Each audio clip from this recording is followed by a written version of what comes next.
कई बार आप लोगों ने देखा होगा कि एक ऐसे वैल्यू दे दी जाती है और इस तरीके से हम लोगों से वैल्यूज पूछ ली जाती है। अगर मैं आप लोगों से बोलूं कि यार a प्लस बी जो है ना, इसका वैल्यू 5 है ना, कि मान लो इसका वैल्यू 1 है तो इसका वैल्यू 4 हो जाएगा। माना तो जा सकता है ना। अगर मैं कह दूं a प्लस बी का वैल्यू 5 है और a माइनस बी का वैल्यू 1 है तो मैं नहीं मान सकता। अब फिक्स आंसर आएगा, जोड़ूंगा a और a 2a हो जाएगा, ये कैंसिल प्लस माइनस, ये 6 हो गया, 2a 6 है तो a का वैल्यू 3 आ गया, दोनों का टोटल 5 है तो बी का वैल्यू 2 आ जाएगा।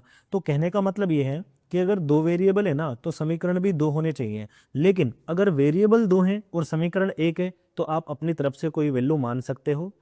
क्वेश्चन में दिया हुआ था x बराबर 2 माइनस पी। मैं एक काम करता हूँ, मैं p को 0 मान लेता हूँ। मैंने p को क्या मान लिया, 0 मान लिया। अगर मैं p को 0 मानूंगा ना तो ये खत्म, ये खत्म, क्योंकि 0 हो गया। 2 माइनस 0 2 ही होता है। अगर मैं p को 0 मानूंगा तो x का वैल्यू कितना आ गया, 2 आ गया। क्वेश्चन में जो पूछा गया उस पे आ जाओ भाई। p को 0 कर दिया, 0 से किसी को मल्टीप्लाई करो, ये भी 0 हो गया। तो पूछा केवल x का क्यूब है, यानी कि फाइनली मैं कह दूंगा अपने को 2 का क्यूब बताना है और 2 का क्यूब कितना होता है, 8 होता है। ये हमारा आंसर आ जाएगा। कुछ लोगों के दिमाग में होगा p को 0 क्यों माना।